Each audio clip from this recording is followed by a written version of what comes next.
बहू, ए बहू, क्या कर रही हो तुम सुबह सुबह बालकनी में? कपड़े सुखा रही हूँ मम्मी जी। अब तो बालकनी में कपड़े सुखाएगी तो फिर मैं कहाँ बैठकर धूप लूंगी? मम्मी जी आप नीचे जाकर धूप ले आइए ना। एक तो माचिस की डिब्बी जैसा घर है, उसमें भी बस ये बालकनी में धूप आती है और तुम मुझसे कह रही है मैं 10 मंजिल नीचे उतर कर धूप लेकर आऊं। जब तक जाऊंगी ना शाम हो जाएगी। मम्मी जी आप एक काम कीजिए, यहाँ ही धूप लीजिए, मैं कपड़े बाद में सुखा लूंगी। अरे आने दे, बाद में तू ही मुझे बोलेगी मम्मी जी कुछ काम करने ही नहीं देती। ठीक है मम्मी जी, तो मैं कपड़े सुखा लेती हूँ। देखो सास की कोई परवाह नहीं है, बुढ़ापे की वजह से घुटनों में दर्द है, लेकिन यहाँ इतनी भी सुविधा नहीं कि मैं धूप में बैठकर मालिश कर सकूं। तो मम्मी जी आप ही बताइए मैं कपड़े सुखाऊं या नहीं? अरे रहने दे, मैं अपने कमरे में जा रही हूँ, तेरा घर है, तुझे जो सही लगे कर। अनीता बड़बड़ाकर अपने कमरे में चली जाती है। मम्मी जी को तो हर चीज से प्रॉब्लम होती है। क्या हुआ, किससे बात कर रही हो अकेले अकेले? अरे किसी से नहीं। तो फिर चलो नाश्ता बना दो, मुझे भी ऑफिस जाना है। हाँ चलिए। रीटा किचन में आती है और नाश्ते की तैयारी करने लगती है। मम्मी जी पापा जी नाश्ता रेडी है। चिंटू जल्दी आओ बेटा, नाश्ता कर लो। कमरे में ही दो मम्मा, आज मेरे स्कूल की छुट्टी है, आज मैं बाहर नहीं आऊंगा। अच्छा ठीक है, अभी लाती हूँ। ये क्या रोज नाश्ते में पोहा बना देती हो, कभी तो कुछ और बना लिया करो, आलू के पराठे जैसा भी कुछ होता है। ठीक है मम्मी जी, कल बना दूंगी। तेरा कल ना कल ही रह जाता है। एक तो तू ये सब कुछ गैस पर बनाती है, मुझे कुछ स्वाद ही नहीं पड़ता। मम्मी जी गैस पर नहीं बनाऊंगी तो किस पर बनाऊंगी खाना? चूल्हे पर बेटा। ओहो मम्मी जी, अब ये चूल्हा कहाँ से लाऊं? बेटा अगर यहाँ चूल्हा जला तो ये डब्बे में धुआं भर जाएगा, यहाँ तो धुआं बाहर निकलने की जगह भी नहीं है। मेरा तो बिना धुएं के ही दम घुट जाता है यहाँ। अरे चुपचाप नाश्ता कर लो, इतने साल हो गए शहर में रहते रहते, फिर भी तुम्हें रहना नहीं आया। मुझे तो मेरे गांव वाले घर की बड़ी याद आती है जी। तो मम्मी एक बार छुट्टी मिलेगी तो अच्छे से फिर ले चलूंगा। हम ही क्यों ले जाए? कभी आप जेठ जी को भी बोल दो ना कि वो आकर ले जाए मम्मी जी पापा जी को। अरे भैया को गांव में कितना काम होता है, वो अकेले ही सब संभाल रहे वहां। कभी हमें भी फ्री टाइम मिलेगा, हम चलेंगे तो। हाँ मम्मी जी, अभी तो चिंटू के एग्जाम भी नहीं हुए हैं, पहले उसकी लंबी छुट्टियां लगने दो। मैं कोई गाँव वाँव नहीं जाऊंगा मम्मा। क्यों नहीं जाएगा? दिन भर टीवी में सर दिया रहता है, कभी देखा है बाहर कैसे बच्चे खेलते हैं? यहाँ तू नीचे खेलने तक नहीं जाता, बस सारा दिन घर में शोर शराबा। अब इसमें चिंटू की क्या गलती, शहर में बच्चे ऐसे ही पलते हैं। हाँ, जैसे हमने तो बच्चे पाले ही नहीं ना। तुमसे तो कुछ भी कहना बेकार है, अपना सिर गरम मत करो, चलो मैं बढ़िया सी चंपी कर देता हूँ। हाँ हाँ आ रही हूँ। अनीता को शहर के फ्लैट में रहना जरा भी राज नहीं आ रहा था। वो बार बार गांव जाकर रहने की जिद करती थी, लेकिन विकास को भी ऑफिस की वजह से टाइम नहीं मिलता था। इस बार मम्मी जी को गांव छोड़ ही देना, बहुत रह लिया उन्होंने हमारे साथ। अरे धीमे बोलो ना, मम्मी ने सुन लिया तो क्या कहेंगी? अरे बिना सुने तो इतना कुछ करती रहती है, सुनकर भी क्या कर लेंगी? ठीक है, मैं देखता हूँ कब टाइम मिलेगा। अगले दिन रीटा घर की साफ सफाई कर रही थी, तभी उसकी सास आकर कहने लगी, क्या कर रही है बहू ये तू? घर की धूल कौन सा बाहर जा रही है, सब तो यहीं आ रही है। नहीं मम्मी जी, बल्कि यहाँ तो धूल बहुत कम आती है, अपना घर बंद है ना। वही तो मैं कह रही हूँ, घर बंद है, परिंदा भी पर नहीं मार सकता। मम्मी जी अब शहर में तो ऐसे ही घर होते हैं, हम कम से कम यहाँ तो रह रहे हैं। पता नहीं ऐसे रहने की क्या जरूरत है, ना हवा साफ ना पानी। मम्मी जी फिल्टर वाटर पीते हैं हम।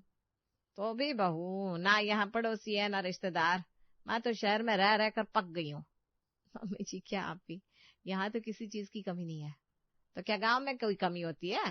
अरे अब तो गांव भी ऐसे हो गए कि ये शहर उनके आगे कुछ नहीं लगते। ठीक है मम्मी जी, मैं जाकर खाना बना लेती हूँ। हाँ बना ले, सब्जियां भी कौन सी अच्छी आती है यहाँ, यहाँ सब कुछ मिलावटी मिलता है। मम्मी जी आप बेवजह इतना टेंशन ले रही हैं, पापा जी को तो कोई दिक्कत नहीं है।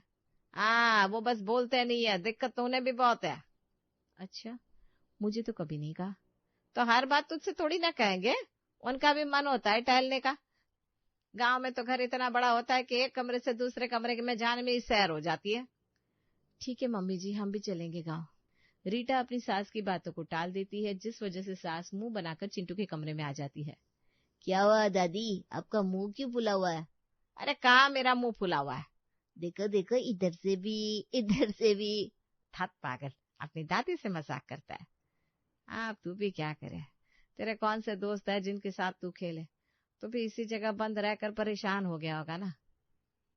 नहीं दादी, ऐसा कुछ नहीं है, मुझे तो अपने रूम में अच्छा लगता है। अरे तूने अभी देखा नहीं है ना गाँव, इसलिए ऐसा बोल रहा है। एक बार गाँव देख लेगा ना तो वापस आने का मन नहीं करेगा तेरा। अच्छा, ऐसा क्या है गांव में? अरे बहुत बड़ा घर है, पेड़ है, लोग है, खेलने के लिए भी खूब जगह है। तू बोल अपनी माँ को गाँव चलने के लिए। अगर ऐसा है तब तो फिर मम्मी को मनाना ही पड़ेगा। हाँ बेटा। अनीता चिंटू के मन में भी गांव चलने की बात डाल देती है और शाम को चिंटू अपने पापा से कहता है, पापा चलो ना, क्रिकेट खेलते हैं। अरे यहाँ कहाँ खेलोगे बेटा? अब पापा घर ही इतना छोटा है, यहाँ तो हम खेल भी नहीं सकते। साफ साफ बोलो बेटा, क्या कहना चाहते हो? मैं बस ये कह रहा था कि अगर अपना घर थोड़ा बड़ा खुला खुला होता तो हम खेल सकते थे ना। अच्छा, ये आप कह रहे थे चिंटू मास्टर? अरे मेरी तरफ देखकर क्या बोल रही है बहू? बच्चा है तो क्या हुआ, चिंटू भी सब समझता है। हाँ मम्मी, दादी ने सब बताया मुझे। अच्छा अच्छा, मैं भी समझ गया। चलो कोई बात नहीं, अगर आप लोगों का इतना मन है तो हम चलते हैं गाँव। विकास की बात सुनकर अनीता खुश हो जाती है। मम्मी जी, लग जाइए पैकिंग में। अरे मेरा बैग तो कब से पैक है बेटा, तू बस टिकट बुक करा। ठीक है, तो कल की ही टिकट बुक कर देता हूँ, हम गांव रह कर आते हैं कुछ दिन। अगले दिन सभी लोग गांव के लिए निकल पड़ते हैं। विकास, आपको पता भी है मम्मी जी का ये नाटक तो चलता ही रहता है, आप क्यों मान गए गांव आने को? मुझे बिल्कुल भी पसंद नहीं है गांव। अरे यार, अब मम्मी का भी मन रखना पड़ेगा ना, तुम कुछ दिन कर लो ना एडजस्ट। एडजस्ट नहीं, महा एडजस्ट करना पड़ेगा। मैं तो कल रात से ही घूंघट लेकर चलने की प्रैक्टिस कर रही हूँ। हाँ भाई, अब ओरिजिनल ससुराल है तुम्हारा। काश आप भी मेरे मायके में घूंघट करके रहते, ससुराल तो वो भी आपका ओरिजिनल ही है। Very funny. सभी लोग गांव पहुंच जाते हैं। गांव आकर अनीता बड़ी खुश होती है। अब लग रहा है मेरी सास वापस आ गई। बहू, अब मैं वापस नहीं जाने वाली। इससे अच्छा और क्या हो सकता है? कुछ कहा क्या तूने? नहीं मम्मी जी, मैं क्या कहूंगी, मैं तो देख रही हूँ। जेठानी जी कहाँ है? उससे बात हुई थी मेरी, वो मायके गई है। हमारे आती ही मायके चली गई? अरे नहीं नहीं, उसने मुझे बहुत पहले ही बता दिया था। अच्छा ठीक है, तो अब खाना पीना कौन बनाएगा मम्मी जी? अरे मैं हूं ना, मैं बनाऊंगी। फिर तो चूल्हे का खाना खाना, बहुत अच्छा स्वाद आता है। ठीक है मम्मी जी, अभी तो कमरे में जाती हूँ, यहाँ तो चारों तरफ सब खुला है, आसपास के लोग ऐसे देख रहे हैं जैसे कोई एलियन आ गया हो। अरे कोई बात नहीं, सब जान पहचान वाले ही है। रीटा अपने कमरे में चली जाती है और अनीता रसोई में। लो भाग्यवान, अब तो तुम्हें अच्छा लग रहा है ना, आ गई अपने बड़े घर में। हाँ जी, अब तो बहुत सुकून है, मैं जल्दी से खाना बना देती हूँ। अनीता चूल्हा जलाकर खाना बनाने लगती है और चिंटू अपनी माँ के पास जाता है। मम्मी, मैं बाहर खेलने जाऊं? नहीं बेटा, तुम यहाँ कुछ नहीं जानते हो, जो खेलना है घर में ही खेलो। मम्मी, घर में क्या खेलूं, यहाँ तो फोन का नेटवर्क भी नहीं है। क्या बात कर रहे हो? एड में तो वो लोग गुफा में भी कॉल पर बात कर लेते दिखते हैं। मम्मी, एड में और रियल में बहुत डिफरेंस होता है। बेटा जी, अभी आपको अपनी दादी की बातों में और यहाँ के हालातों में बहुत डिफरेंस नजर आने वाला है। अपनी कमर की पेटी कस लो। चिंटू को अपनी माँ की बात समझ में नहीं आती, वो बाहर चला जाता है, लेकिन अगले ही पल दौड़ता हुआ वापस आता है। मम्मी, मम्मी, अरे क्या हुआ, डरा हुआ क्या है? मम्मी जल्दी बाहर चलो। अरे बताएगा भी, क्या हुआ? मम्मी, वो दादा दादी। है? क्या हुआ मम्मी जी को? विकास जल्दी उठिए, अरे जागो विकास। मम्मी जल्दी चलो। अरे क्या हुआ पर? पापा, दादा दादी। Mummy papa? नहीं। बाहर चलो आप दोनों। विकास और रीटा भागते हुए रसोई में आते हैं। देखो, दादा दादी की आंखें कैसी हो गई है, कहीं ये लोग वैम्पायर तो नहीं बन गए? अरे तुम लोग धुएं में क्यों आ गए? जाओ यहाँ से। मैं तो डर ही गई थी। चिंटू के बच्चे, ये इनकी आंखें धुएं से लाल है, तो तुम लोग क्या सोचकर बाहर भागे? कुछ नहीं, चल चिंटू, मैं तुझे बाहर घुमा कर लाता हूँ, घर में रहेगा तो पता नहीं और क्या क्या करेगा। विकास चिंटू को लेकर बाहर चला गया और रीटा अपने सास ससुर से कहती है, मम्मी जी आपको चूल्हे पर काम करना आता था ना, फिर ये क्या हाल बना दिया आप दोनों ने अपना? बहू तो ऐसे कह रही है जैसे मैं रोज रोज काम करती हूँ चूल्हे पर। अच्छा अच्छा, कोई बात नहीं मम्मी जी, खाना तो बन गया होगा ना? हाँ बन गया, खिचड़ी बनाई है। मम्मी जी, खिचड़ी का स्वाद लेने हम शहर से गांव आए हैं? बहू तू मेरा मजाक उड़ा रही है। नहीं नहीं मम्मी जी, आप तो मेरी सास है, आपका मजाक ना बना। तू रहने दे, देख कितनी धूल मिट्टी जमा है यहाँ, झाड़ू लगाने दे मुझे। ठीक है मम्मी जी। अनीता झाड़ू उठाकर आंगन साफ करने लगती है। तभी हवा चलने से वहां पर सारे पत्ते फैल जाते हैं। मम्मी जी, चारों तरफ से हवा आ रही है यहाँ। तो अच्छा है ना, पंखे की भी जरूरत नहीं, बिल तो बचेगा। बिल तो बचेगा, बिजली जो नहीं रहती यहाँ। तुम दोनों सास बहू बस एक दूसरे को ताने ही मारती रहना। कोई ये नहीं सोच रहा कि गांव में आकर कितना अच्छा लग रहा है। अपनी मिट्टी की बात ही अलग है। पापा जी जाकर नहा लीजिए, बहुत मिट्टी चढ़ गई है आपके ऊपर। बहू जरा गीजर तो ऑन करके आ। पापा जी यहाँ कोई गीजर नहीं है, कुएं के पानी से नहा लीजिए। अरे हाँ, मैं तो भूल ही गया था। कोई बात नहीं पापा जी, इतने सालों बाद यहाँ रहने आए हैं, चलता है इतना तो। महेश नहाने चले जाते हैं और अनीता थक हार कर बैठ जाती है। बहू, यह खटिया कमरे में डाल दे जरा। क्यों मम्मी जी, धूप है ना यहाँ तो। अरे तभी तो बोल रही हूँ, बहुत धूप लग रही है, तो अंदर कमरे में ले चल, इतने भी धूप नहीं खानी मुझे। ठीक है मम्मी जी, एक तो ये कमरे और आंगन में इतना फासला है कि क्या ही कहूँ। मैं कब तक आपकी खटिया अंदर बाहर करती रहूंगी। तो छोड़ दे, मैं खुद कर लूंगी। अनीता खुद ही खटिया को अंदर ले जाती है। मम्मी जी, आपको बड़ा मजा आता है ना यहाँ इस खुले घर में, देखती हूँ कितने दिन मजा आएगा। रीटा मन ही मन बड़बड़ाती है और अपने कमरे में आ जाती है। मेरी तो कमर में ही दर्द हो गया आज। हाय हाय हाय हाय। अरे तो मैं किस लिए हूँ, चलो मैं मालिश कर देता हूँ। हाँ जी, करिए करिए। महेश अनीता की मालिश करने लगते हैं। तभी उनके पड़ोस में रहने वाली विमला काकी की आवाज आती है। अरे महेश, तू तो जोरों का गुलाम बन गया, देख तो कैसे सेवा कर रहा है। ये आवाज कहाँ से आ रही है? अरे तेरे पीछे वाली खिड़की पर देख ले, इतनी बड़ी खिड़की खोल रखी है और कहता है आवाज कहाँ से आ रही है। अरे काकी, क्यों इस उम्र में दूसरों के घरों में ताका झाकी करती हो? अपने ऊपर ध्यान दो। दर्द तो मेरी कमर में भी रहता है, मेरी भी मालिश कर जा आकर। काकी, काकी को बोलो तो। अब तो पूरे गांव को मालूम चलेगा। विमला काकी वहां से चली जाती है और महेश अपने काम में लग जाता है। एक तो यहाँ पर सभी लोगों को बड़ी चिंता होती कि दूसरों के घर में क्या चल रहा है। शहर में कम से कम किसी को किसी से मतलब तो नहीं होता। अरे तो ये मेरी गलती थोड़ी ना है, मुझे क्या पता था खिड़की खुली है। कोई बात नहीं, अब रहने दो आप। अगले दिन सुबह सुबह चिंटू अपनी दादी के पास आता है। दादी दादी, मेरे यहाँ कोई फ्रेंड्स नहीं है, मैं किसके साथ खेलूं? अरे तो तू दोस्त बना लेना। दादी, कोई मेरा दोस्त ही नहीं बन रहा, सब शहर वाला कहकर चिढ़ा रहा है।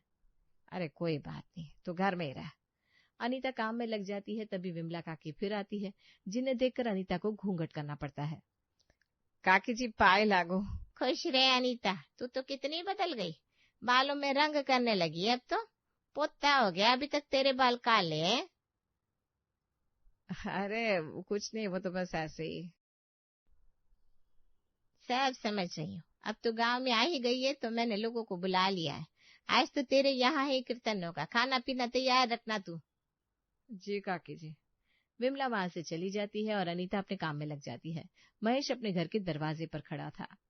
क्या हुआ पापा जी, आपका मूड खराब सा लग रहा है कुछ? बेटा, एक तो फिल्टर वाला पानी मुझे मिल नहीं रहा, ऊपर से सुबह से 10 लोग मुझसे मालिश करने का दाम पूछ कर गए।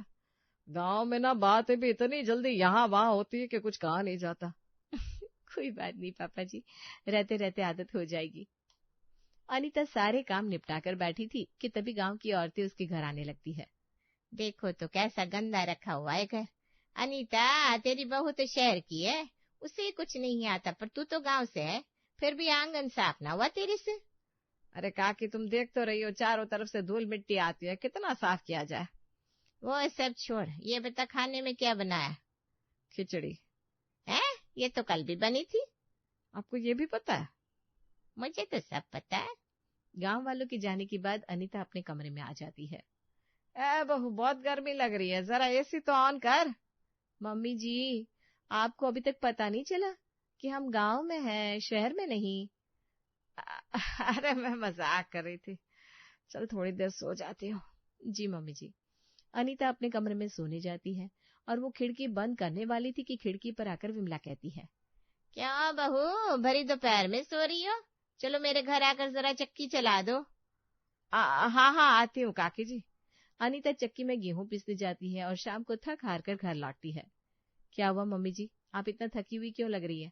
मुझे लगा गांव आकर आप और भी फुर्तीली हो जाएंगी। अरे कैसा फुर्तीलापन, बहू तू तो मुझे शहर वापस ले चल। क्यों मम्मी जी, आपको पसंद नहीं आया ये खुला हुआ ससुराल? मम्मी बचाओ। अरे अब क्या हुआ? वो कुत्ता पीछे पड़ गया था। मम्मी चलो, मुझे यहाँ नहीं रहना। दादी मुझे बिल्कुल भी मजा नहीं आया। कोई बात नहीं चिंटू, ये घर नहीं खुला दरबार है, कोई भी आ जाएगा। फिर कुत्ता क्या चीज है? मैं पापा को बोलता हूँ, वो मुझे घर ले जाएंगे। हाँ बेटा बोल, मेरा मन भी नहीं लगता। बोल बोल तू, शहर वाले घर में कम से कम शांति तो है। नहीं नहीं मम्मी जी, वो तो माचिस की डिब्बी है। अरे बस करना, अब तू मेरी सास बन रही है, कितने ताने सुनाएगी। ठीक है, समझ गई। मैं विकास को बोलती हूँ वापस चलने के लिए। आज जल्दी करो, अब नहीं रहा जाता मुझसे यहाँ। अनीता चुपचाप बैठ जाती है। बहू, बहू ये फोन चार्ज नहीं हो रहा। चार्ज तो तब होगा ना जब लाइट होगी। अभी आई, अभी चली भी गई। ओफो, कितने बड़े बड़े मच्छर हो गए यहाँ। मम्मी तुम वो नीम के पत्तों का धुआं करो ना। अरे तू बस शांत हो जा, मुझसे अब धुएं की बात मत करना। क्यों, क्या हो गया मम्मी? अरे मुझे नहीं रहना यहाँ, मुझे शहर ले चल बेटा। लेकिन मेरी बड़े भैया से बात हुई, वो कह रहे हैं कि मम्मी पापा को यहाँ ही रहने दो, वो आपकी देखभाल करेंगे। अरे नहीं नहीं नहीं, जैसा भी है शहर वाला घर ज्यादा अच्छा है। यहाँ बिल्कुल मजा नहीं आ रहा मुझे। ठीक है विकास जी, अब चलिए आप सामान वापस रखिए अंदर। हाँ चलो भाई। सभी लोग गांव से शहर लौट आते हैं। अब देखो यहाँ की हवा कैसी भी हो, मुझे तो यहाँ ही अच्छा लग रहा है। चलो, अब मम्मी जी आगे से घर को माचिस का डिब्बा तो नहीं कहेंगी। रीटा मन ही मन खुश होती है और सबके लिए चाय गैस पर चढ़ा देती है।